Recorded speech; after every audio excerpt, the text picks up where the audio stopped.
شکر ہے خدا کا کہ روحان نے اپنے لیے ایک بہترین لڑکی کو چنا ہے، ورنہ جس طرح یہ شوبس میں گھرا رہتا ہے دھڑکا ہی لگا رہتا تھا کہ کسی ایسی ویسی کا ہاتھ پکڑ کر نہ لے آئے۔ طاہرہ خانم نے چائے کا گھونٹ بھرتے ہوئے شاہانہ بیگم اور سلیمان صاحب کو مخاطب کیا۔ وہ اس وقت اپنے گھر کے ڈرائنگ روم میں اپنی بیٹی اور داماد کے سامنے بیٹھی ہوئی تھی۔ روحان سے ملنے کے بعد وہ سیدھا اپنے گھر آ گئی تھی اور فریش ہونے کے بعد انہوں نے سلیمان صاحب اور شاہانہ کو بلا بھیجا۔ میں تو کبھی بھی اس رشتے کے حق میں نہیں تھی، پر اب پچھتائے کیا ہو، جب چڑیا چگ گئی کھیت، نکاح تو ہو ہی چکا ہے، شاہانہ بیگم نے اطمینان سے کہا۔ تمہیں بھلا کیوں اعتراض تھا؟ اتنی پیاری لڑکی، وہ بھی ڈاکٹر، تمہیں گھر بیٹھے مل گئی، تمہیں تو خدا کا شکر ادا کرنا چاہیے۔ طاہرہ خانم نے ناگواری سے اپنی صاحبزادی کو دیکھا۔ میں نے ہمیشہ روحان کے ساتھ انیتا کو تصور کیا تھا اور سلیمان بھی راضی تھے، پھر نہ جانے کیسے اس لڑکی نے میرے بیٹے کو اپنے حسن کے جال میں پھنسا لیا کہ وہ مجھ سے بغاوت کر بیٹھا۔ شاہانہ، سلیمان صاحب نے کچھ کہنا چاہا پر طاہرہ خانم انہیں خاموش رہنے کا اشارہ کیا۔ تو میں یہ سمجھوں کہ تم علیزے کو اپنی بہو تسلیم نہیں کرو گی؟ وہ کڑے لہجے میں سوال کر رہی تھی۔ نہیں اماں، شاہانہ بیگم بوکھلا گئی۔ میں نے ایسا تو نہیں کہا، میں تو بس… شاہانہ بیگم کو معاملہ ہاتھ سے نکلتا ہوا محسوس ہوا۔ جوان بچوں پر زبردستی اچھی نہیں ہوتی ہے، اور اب جب نکاح ہو ہی چکا ہے تو پھر بہتر یہی ہے کہ رخصتی کا فریضہ بھی جلد از جلد سر انجام دے دیا جائے۔ کیوں سلیمان، کیا کہتے ہو؟ اسی جمعے کو یہ نکاح انجام دے لے؟ طاہرہ خانم نے بات سمیٹی۔ اماں آپ بڑی ہیں، جیسا آپ حکم کریں، مگر سلیم اور زیبا سے بھی تو پوچھنا پڑے گا، وہ سنبھاؤ سے بولے۔ ان دونوں سے میں آج ہی فون پر بات کر کے انہیں ادھر ہی بلا لیتی ہوں، آج ہفتہ ہے، ہمارے پاس پورے 5 دن ہیں، بس اللہ خیر سے ہی مبارک دن لائے۔ وہ تو سب طے کیے بیٹھی تھی۔ اماں، روحان میرا اکلوتا بیٹا ہے، میرے بھی کچھ ارمان ہیں، اتنی جلدی یوں ہتھیلی پر سرسوں جمانے کی کیا ضرورت؟ شاہانہ بیگم نے اعتراض کیا۔ روحان کو بیوی کی ضرورت ہے، اور ویسے بھی نکاح تو ہو ہی چکا، رخصتی تو بس ایک فارمیلٹی ہے، رہی بات تیاری کی تو بنو جب جیب میں پیسہ ہو تو ایک دن میں ہی سب کام ہو جاتے ہیں۔ وہ تھکی ہاری ہاسپٹل سے آ کر کھانا کھانے بیٹھی ہی تھی کہ شاہانہ بیگم اینیکسی کا دروازہ کھول کر اندر آئیں۔ کھانا بعد میں کھانا، ابھی اندر چلو، اوپر جاؤ اور روحان کی پٹی بدل دو، انہوں نے حکم دیا۔ آپ چلیں، میں بس کچھ دیر میں آ کر ان کا چیک اپ کر لیتی ہوں، وہ نرمی سے بولی کہ انکار کرنے کا اسے کوئی حق حاصل نہیں تھا۔ غضب خدا کا، شوہر تکلیف میں ہے اور ان بیوی کو کھانے کی پڑی ہے، کچھ کہو نہیں تو انہیں احساس ہی نہیں ہوتا کہ بیمار شوہر کو دیکھ لیں۔ اٹھو ابھی کے ابھی اور جا کر روحان کو دیکھو، وہ اسے حکم دے کر بڑبڑائی اپنے کمرے کی طرف چلی گئیں جہاں انیتا ان کا انتظار کر رہی تھی۔ علیزہ نے سامنے رکھی پلیٹ کھسکائی، وہ نائٹ شفٹ کر کے گھر آنے لگی تھی کہ ایمرجنسی کی وجہ سے اسے مزید رکنا پڑ گیا، اور اب اس نے بے چارگی سے کھانے کو دیکھتے ہوئے اسے پلیٹ سے ڈھکا اور کھڑی ہو گئی۔ اس کا رخ اپنے کمرے کی طرف تھا، پہلے بستر پر رکھی چادر اٹھا کر اچھی طرح سے اوڑھی، پھر فرسٹ ایڈ باکس اٹھا کر وہ اندر کے پورشن میں چلی آئی۔ روحان کے کمرے کے باہر رک کر اس نے دستک دی۔ کم آن علیزے، روحان کی بھاری آواز سن کر وہ آہستگی سے دروازہ کھول کر اندر داخل ہوئی۔ السلام علیکم، وہ نظریں جھکائے اس کے نزدیک آئی۔ روحان نے سر ہلا کر جیسے اس کا سلام کا جواب دیا، وہ اسے ٹکٹکی باندھے دیکھے چلا جا رہا تھا جس سے وہ جذب ہو رہی تھی۔ سفید آدھی آستینوں کی شرٹ اور ٹراؤزر میں ملبوس بڑے ہوئے شیو کے ساتھ وہ بلا کا ہینڈسم لگ رہا تھا، چہرے کے زخم اب کافی مندمل ہو گئے۔ یہ تھان لپیٹنے کی کیا ضرورت تھی؟ وہ اس کی چادر کا کونا تھامتے ہوئے بولا۔ آپ سیدھے بیٹھے ہیں، بینڈیج بدلنی ہے، وہ سنجیدگی سے بولی۔ میرے سامنے خود کو فضول میں مت چھپایا کرو، تمہارے حسن کو سراہنے کا حق رکھتا ہوں۔ روحان نے ایک جھٹکے میں اس کی چادر اتار دی۔ علیزہ اس کی بےباکی پر سلگ کر رہ گئی تھی، پر اس بگڑے ہوئے انسان کو کچھ کہہ بھی نہیں سکتی تھی کہ اس وقت اس کے ماں باپ سمیت پورے خاندان کی ہمدردی روحان کے ساتھ تھی۔ وہ بڑے ضبط کے ساتھ اس کی بے باک نظروں کو برداشت کرتی ہوئی اس کی پٹی بدل رہی تھی۔ اپنا کام مکمل کرنے کے بعد وہ جانے کے لیے پلٹی ہی تھی کہ روحان نے اس کا ہاتھ اپنی سخت گرفت میں لے کر اسے جانے سے روکا۔ اتنی جلدی کیا ہے، ابھی تو آئی ہو، کچھ دیر بیٹھو تو صحیح، صبح سے کہاں غائب تھی؟ اس نے سوال کیا۔ ہاسپٹل گئی تھی، وہ جان چھڑانے والے انداز میں بولی کہ اب اپنے چہرے پر جمی روحان کی بے باک نگاہیں اسے جھلسا رہی تھی۔ دل تو کہتا ہے کہ تمہارے ہاسپٹل جانے پر پابندی لگا کر تمہیں اس کمرے میں قید کر لوں، پر اس نے علیزی کی سمت جھکتے ہوئے گہرا سانس بھر کر اس کی خوشبو اپنے اندر اتاری۔ تمہارے پاس بس کچھ دن ہے، کر لو اپنے سارے شوق پورے، کیونکہ رخصتی کے بعد تو میں تمہیں ایک لمحے کی فراغت بھی نہیں دینے والا۔ وہ اس کی آنکھوں میں اپنی آنکھیں ڈالتے ہوئے بولا۔ یہ صرف آپ کے خواب ہیں جو کبھی پورے نہیں ہونے والے، علیزہ نفرت سے بولی تو روحان نے اس کے ہاتھ کو اپنی طرف کھینچتے ہوئے ہلکا سا جھٹکا دیا۔ میرا ہاتھ چھوڑیں، علیزہ اس کی گرفت میں کسمس آئی۔ میں کل پریس کانفرنس کر کے ہماری شادی پبلک اناؤنس کر رہا ہوں۔ اس نے سکون سے علیزہ کے سر پر بم پھوڑا۔ آپ ایسا نہیں کر سکتے۔ علیزہ کی آنکھیں بھیگی۔ میں ایسا ہی کروں گا اور اسی جمعے کو تمہاری رخصتی ہو جائے گی۔ پھر ہم تم ہوں گے، بادل ہوگا، رقص میں سارا جنگل ہوگا۔ وہ اپنی بات کے آخر میں گنگنایا، آپ یہ نہیں کریں گے۔ علیزہ نے کپکپاتے ہوئے اسے روکنا چاہا۔ ہم دونوں کا نکاح ہو چکا ہے، پر اب میں ساری دنیا کے سامنے دھوم دھڑکے کے ساتھ بارات لا کر سارے رسم و رواج نبھاتے ہوئے پوری دنیا کے سامنے شادی کرنا چاہتا ہوں۔ وہ سکون سے بولا، میں آپ سے شادی نہیں کروں گی۔ اس کی زبان لڑکھڑا گئی۔ شادی تو ہو چکی ہے سوئٹ ہارٹ، اب تو بس تمہیں دلہن بن کر میرے اس کمرے میں آ کر میرا دل بہلانا ہے، اپنے حسن سے مجھ جیسے بندے پر بجلیاں گرانی ہیں۔ وہ اس کے دھیرے سے اس کے سرخ لبوں کو چھوتا ہوا پیچھے ہوا۔ آپ؟ علیزہ نے لب کاٹے۔ اس کا چہرہ اس درجہ قربت پر حیا اور خفت سے لہو رنگ ہو گیا۔ مزید باتیں بعد میں، اب تم جاؤ، ایسا نہ ہو کہ میں تمہاری ان اداؤں کو دیکھتے ہوئے کنٹرول کھو بیٹھوں۔ اس نے علیزہ کے لبوں پر اپنی انگشت شہادت رکھی تو وہ لرز کر رہ گئی۔ جاؤ علیزہ، اس نے سختی سے کہا تو وہ تیزی سے کمرے سے نکل گئی۔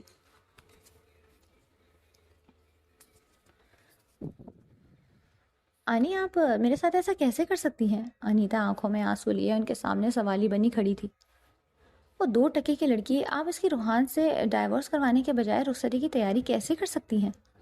انیتا نے جب سے روحان اور علیزہ کی رخصتی کی خبر سنی تھی اس کا برا حال تھا۔ میری تو خود کچھ سمجھ میں نہیں آ رہا انیتا، اس نکاح کا جتنا صدمہ مجھے ہے تم سوچ بھی نہیں سکتی۔ آنی، آپ اتنی کمزور کیوں پڑ رہی ہیں؟ آپ اپنے ماں ہونے کا حق استعمال تو کریں۔ انیتا نے ان کے ہاتھ پکڑے۔ میں تقدیر کے ہاتھوں بہت مجبور اور بے بس ہو گئی ہوں۔ ان کی آنکھوں میں نمی اتر آئی۔ آنی، آپ کو میری قسم، آپ یہ شادی ختم کروا دیں ورنہ میں اپنی جان لے لوں گی۔ انیتا، تم اور روحان دونوں میرے لیے بہت ضروری ہے اور میں نے برسوں تم دونوں کے بچے اپنی گود میں کھلانے کا خواب دیکھا ہے، پر اب… وہ رونے لگی۔ اس حادثے میں روحان اپنے باپ بننے کی صلاحیت کھو بیٹھا ہے۔ میں اس کے بچے تو کھلا نہیں سکتی، مگر کم سے کم تمہارے بچوں سے تو اپنے ارمان پورے کر سکتی ہوں۔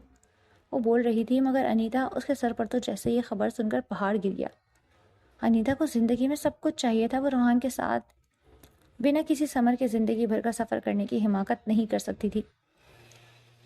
یہ آپ کیا کہہ رہی ہیں آنی؟ انیتا نے اپنے معاف دماغ کو دونوں ہاتھوں سے تھاما۔ شاہانہ بیگم نے کوئی جواب نہیں دیا، بیٹھی بے آواز روتی نہیں۔ روحان کو اب تاعمر کسی ڈاکٹر ہی کی ضرورت ہے اور علیزہ ہی بیسٹ چوائس ہے۔ آپ شادی کی تیاریاں کریں، میں آپ کے ساتھ ہوں۔ اور ہاں، میرا ایک کلاس فیلو اپنا رشتہ لانا چاہتا تھا، جب تو میں نے منع کر دیا تھا، پر اب اسے ہاں کہہ دوں گی۔ آپ سلیمان انکل سے بات کر لیجئے گا، اچھی فیملی ہے۔ اس نے بہت ناپ تول کر بولتے ہوئے پل بھر میں اپنا فیصلہ بدلا اور شاہانہ بیگم ساکت بیٹھی رہ گئی۔ جسے اتنے نازوں سے پالا، اس نے ایک لمحے کو بھی ان کا دکھ محسوس نہیں کیا۔ لمحوں میں سب ختم ہو گیا۔ طاہرہ خانم کے فوری بلاوے پر حیران و پریشان سلیم صاحب اور زیبا بیگم پہلے ٹرین پکڑ کے شہر پہنچ گئے تھے اور اس وقت طاہرہ خانم کے گھر میں ان کے سامنے بیٹھے ہوئے تھے۔ سلیمان صاحب اور شاہانہ بیگم بھی موجود تھے۔ علیزہ بیٹی اور روحان کی رخصتی ہم اسی جمعے کو رکھ رہے ہیں۔ طاہرہ خانم کے الفاظ نے سلیم صاحب اور زیبا بیگم کو ششدر کر دیا۔ جی؟ زیبا سے تو کچھ بولا ہی نہیں گیا، وہ تو علیزہ کو اپنے ساتھ سوات واپس لے جانے کا سوچ کر آئی تھی۔ خالہ جان، سلیم صاحب نے زیبا بیگم کے اشارے پر گلا کاٹتے ہوئے انہیں مخاطب کیا۔ دونوں بچوں کی سوچ اور طور طریقوں میں زمین آسمان کا فرق ہے، اور پھر شاہانہ بھابھی بھی تو اس رشتے پر راضی نہیں۔ وہ رکے۔ کیوں شاہانہ، تمہیں اس رخصتی پر کوئی اعتراض؟ ان کی بات سن کر کڑے لہجے میں طاہرہ خانم نے اپنی بیٹی سے سوال کیا کہ علیزہ سے شاہانہ بیگم کی ناپسندیدگی ان کی بھی جہاندیدہ نگاہوں سے اوجھل نہیں تھی۔ میں شروع میں اس رشتے کے حق میں نہیں تھی، کہ میں نے ہمیشہ روحان کے لیے انیتا کو ہی سوچا تھا، مگر جب میرے بیٹے کو علیزہ پسند ہے تو پھر مجھے کیا اعتراض ہو سکتا ہے اماں؟ شاہانہ بیگم نپے ترے انداز میں بولتی ہوئی زبردستی مسکرائی۔ سلیم، زیبا، تم بیٹی والے ہو اور میں تمہارے تحفظات کو اچھی طرح سے سمجھتی ہوں۔ تم مجھ پر بھروسہ کرو اور رخصتی کے لیے دل سے رضامندی دے دو۔ دیکھنا علیزہ بیٹیا راج کرے گی، طاہرہ خانم نے نرمی سے کہا۔ علیزہ سے ایک بار پوچھ لیں، پھر اس سے پوچھنے کی کیا ضرورت ہے؟ یہ سب فارمیلٹیز تو نکاح سے پہلے کی ہوتی ہیں، جب وہ نکاح کر چکی ہے تو پھر بھلا رخصتی سے انکار کیوں کرے گی وہ؟ زیبا بات کر رہی تھی کہ شاہانہ بیگم نے ترش لہجے میں ان کی بات کاٹی۔ بھابھی، یہ نکاح کس طرح ہوا ہے وہ آپ بھی جانتی ہیں اور ہم بھی۔ علیزہ کو تو وہ پسند ہی نہیں۔ زبردستی کی شادی زیادہ عرصے چلتی نہیں، نہ چاہتے ہوئے بھی زیبا کا لہجہ تلخ ہوا۔ سلیمان، آپ شاہانہ بیگم کو لے کر گھر چلیں، میں سلیم اور زیبا سے بات کر رہی ہوں، اور پھر جو بھی ہمارا فیصلہ ہوگا وہ ہم آپ کو بتا دیں گے۔ طاہرہ خانم نے ماحول کے تناؤ کو ختم کرنے کے لیے سلیمان صاحب کو اشارہ کیا۔ سلیمان صاحب سر ہلاتے ہوئے شاہانہ بیگم کو ساتھ آنے کا اشارہ کر کے کمرے سے نکل گئے۔ ان دونوں میاں بیوی کے جاتے ہی وہ فوری سلیم صاحب اور زیبا بیگم کی طرف متوجہ ہوئیں۔ علیزے میری بھی بیٹی ہے اور روحان اس کی ذمہ داری میں لیتی ہوں۔ علیزے کو وہ اس لیے ناپسند تھا کیونکہ ان کی آپس میں کبھی بنی نہیں، مگر کزنز کے درمیان چھوٹے موٹے لڑائی جھگڑے، ناچاکی اور چپکلش تو چلتی رہتی ہے۔ لیکن یہ میاں بیوی کا رشتہ ایسا ہے کہ جب یہ ایک ساتھ رہیں گے تو ان کے درمیان محبت خود بخود پنپنے لگی، کیونکہ ہر رشتے کی اپنی ڈیمانڈ ہوتی ہے اور اس رشتے کی ڈیمانڈ ہی محبت اور خلوص ہے۔ روحان دل سے علیزے کو اپنانا چاہتا ہے، اور جب روحان جیسا مضبوط دل عزیز مرد دل سے کسی عورت کو اپناتا ہے تو پھر اس کو اپنے گھر کی ملکہ بنا کے رکھتا ہے۔ آگے تم دونوں کی مرضی ہے، نکاح تو ہو چکا ہے، اور مذہبی معاملات میں بھی نکاح کے بعد بلا جواز رخصتی نہ دینا درست نہیں۔ طاہرہ خانم نے نرمی سے انہیں سمجھایا۔ مگر علیزے، زیبا ہچکچائیں۔ پریشان مت ہو، اللہ نے ہی یہ رشتہ جوڑا ہے، بس تم خوشی خوشی اسے رخصت کرو، دیکھنا روحان اسے پلکوں پر بٹھا کر رکھے گا۔ وہ ان کا ہاتھ تھپ تھپا کر تسلی دینے لگی۔ پر اتنی جلدی؟ ہماری ایک ہی بیٹی ہے، کچھ ارمان تو ہمارے بھی ہیں۔ کافی دیر سے خاموش بیٹھے سلیم صاحب سنجیدگی سے بولے۔ اس کی تم فکر مت کرو، ہم سب کے سارے ارمان پورے ہوں گے، دھوم دھام سے یہ شادی ہوگی۔ اب تم لوگ آرام کرو، میں تب تک خود جا کر علیزے کو یہاں لے آتی ہوں۔ اس کی رخصتی یہیں میرے گھر سے ہوگی اور تم دونوں بھی یہیں ٹھہرو۔ طاہرہ خانم کی بات پر وہ دونوں میاں بیوی سر ہلا کر رہ گئے۔ طاہرہ خانم شام کو حمیدن کے ساتھ جا کر علیزے کا سارا سامان اینیکس سے پیک کروا کر اسے بھی اپنے ساتھ لے آئی تھی۔ علیزے تو بس ارے ارے ہی کرتے رہ گئی۔ نانو، چپ لڑکی، بس خاموشی سے میرے ساتھ چلو، تمہارے لیے ایک سرپرائز ہے۔ علیزہ ان کے ساتھ گھر میں آئی تو اندر داخل ہوتے ہی سلیم صاحب اور زیبا کو دیکھ کر علیزہ حیران رہ گئی۔ بابا، امی، وہ دوڑتی ہوئی ان کے گلے لگی۔ آپ کب آئے؟ مجھے بتایا کیوں نہیں؟ آپ سمجھی؟ نانو نے اسی لیے میرا سارا سامان پیک کروایا ہے، ہم واپس سوات جا رہے ہیں۔ اس کی ستارہ آنکھیں چمک رہی تھی۔ اس کی بات سن کر کمرے میں موجود تینوں نفوس نظریں چرا کر رہ گئے۔ زیبا، آپ علیزے کو کمرے میں لے جائیں، اور سلیم آپ میرے ساتھ بازار چلیں، مائیوں بٹھانے کا سامان لے آتے ہیں۔ وہ کھڑی ہوئی اور حمیدن کو بلا کر باہر باغیچے میں ضروری انتظامات کی ہدایت دینے لگی۔ علیزہ پھٹی پھٹی نگاہوں سے انہیں دیکھ رہی تھی۔ امی، یہ سب کیا ہو رہا ہے؟ اس کا دل انجانے خدشات سے گھبرا رہا تھا۔ اوپر چلو پھر بات کرتے ہیں۔ زیبا نے علیزہ کا کپکپاتا ہوا ہاتھ تھاما اور اسے لے کر اوپر کمرے میں آ گئیں جو طاہرہ خانم نے ان کے لیے تیار کروایا تھا۔ علیزہ، میری بات دھیان سے سنو۔ زیبا نے اسے اپنے ساتھ بٹھا کر اس کے دونوں ہاتھ تھامے۔ کل تمہاری مائی اور مہندی کی رسم ہے اور پرسوں رخصتی، تم خود کو ذہنی طور پر تیار کر لو۔ زیبا بیگم نے اسے پوچھا نہیں تھا، اسے اطلاع دی تھی کہ فیصلے تو سارے ہو چکے تھے۔ ان کی بات سن کر علیزہ کے اعصاب جھنجھنا کر رہ گئے۔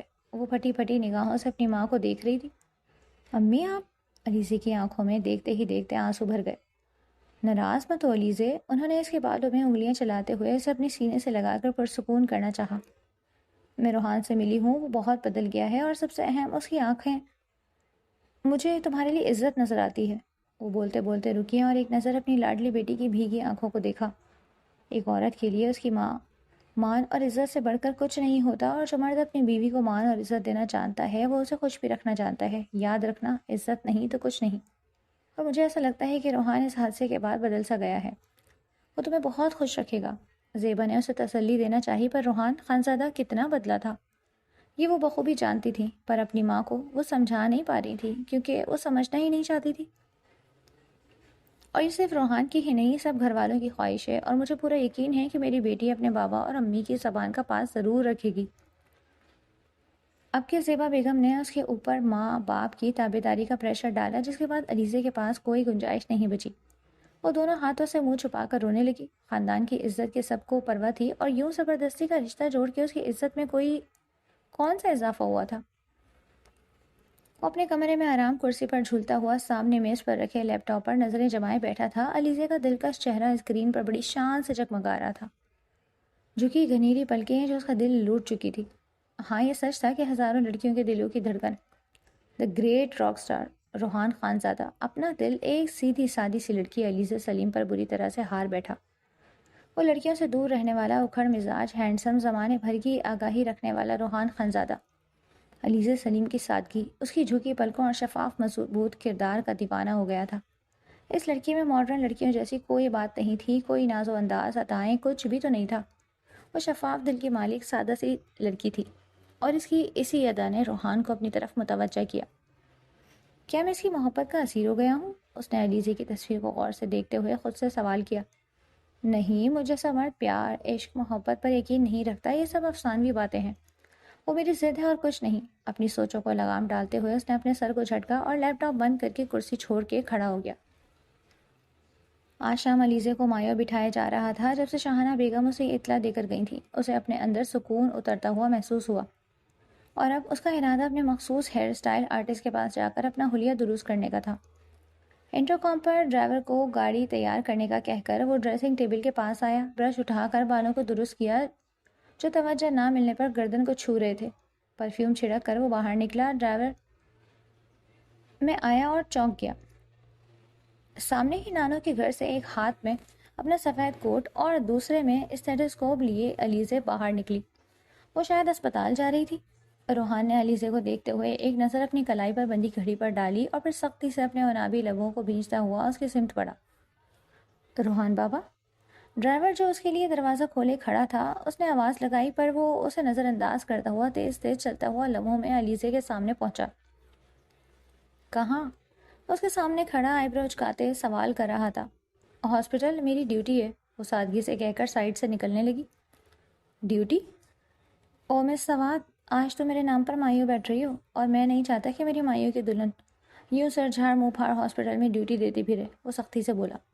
مایو شام میں ہے، میں آ جاؤں گی اس وقت تک، وہ ضبط سے بولی۔ تم کہیں نہیں جا رہی، میرا جانا ضروری ہے اور پھر مجھے چھٹی بھی تو لینی ہے، وہ بیچارگی سے بولی کہ روحان اسے الجھنا وقت ضائع کرنے کے مترادف تھا۔ اوکے، پھر میرے ساتھ چلو، چھٹیوں کی درخواست دے کر ساتھ لنچ کریں گے، روحان نے جھٹ سے پروگرام ترتیب دیا۔ روحان کے ساتھ لنچ کرنے سے کہیں بہتر تھا کہ وہ جاتی ہی نہیں اور ہاسپٹل فون کر کے چھٹیوں کا کہہ دیتی۔ اٹس اوکے، آپ جائیں، میں فون پر چھٹیاں لے لوں گی۔ وہ پلٹی ہی تھی کہ روحان نے تیزی سے اس کا ہاتھ پکڑ کر اسے روکا۔ کیا تم ہماری شادی پر خوش نہیں ہو؟ تمہارے منہ پر یہ 12 کیوں بج رہے ہیں؟ وہ اس کے مقابل آیا۔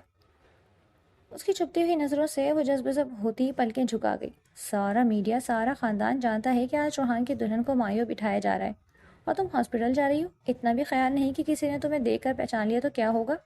وہ اب نرمی سے سوال کر رہا تھا۔ اندر جاؤ اور اب میں تمہیں یوں گھر سے باہر دندناتا ہوا نہ دیکھوں۔ دلہن ہو، دلہن بن کر رہو، ورنہ بنا کسی کی پرواہ کیے تمہیں اٹھا کر اپنے روم میں لے جاؤں گا۔ وہ اسے دھمکا کر پلٹا، پر چند قدم چل کر رک گیا کہ علیزہ نے پہلی بار اسے پکارا تھا۔ مسٹر خانزادہ، بات سنیں۔ وہ پلٹا۔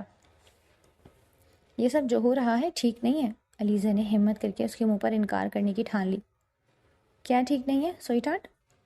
وہ چڑا دینے والی مسکراہٹ ہونٹوں پر سجائے اس کے نزدیک آیا تو وہ بوکھلا کر 2 قدم پیچھے ہٹی۔ میں آپ سے شادی نہیں کرنا چاہتی، آپ پلیز اس سب کو روک دیں، اس نے تیزی سے کہا۔ شادی تو ہماری ہو چکی ہے مس سوات، اب تو بس تمہیں دلہن اور مجھے دلہا بننے کی فارمیلٹی پوری کرنی ہے۔ وہ دلکشی سے بولتا ہوا اس کے چہرے پر جھکا، وہ اس کی حیا سے لرز سی پلکوں پر پھونک ماری۔ آپ سمجھتے کیوں نہیں؟ میرا آپ کا کوئی جوڑ نہیں ہے، یہ ایک بے جوڑ رشتہ ہوگا جس کا سب مذاق اڑائیں گے، وہ روحان سی ہوئی۔ تم سب کی فکر چھوڑ دو، میں سب دیکھ لوں گا، تم بس میری دلہن بننے کی تیاری کرو، مجھے فریش دلہن چاہیے، اوکے؟ روحان نے اس کے گال تھپ تھپائے اور اسے اندر جانے کی ہدایت کرتے ہوئے خود بھی وہاں سے روانہ ہو گیا کہ شام میں تقریب تھی اور بہت سے کام باقی تھے۔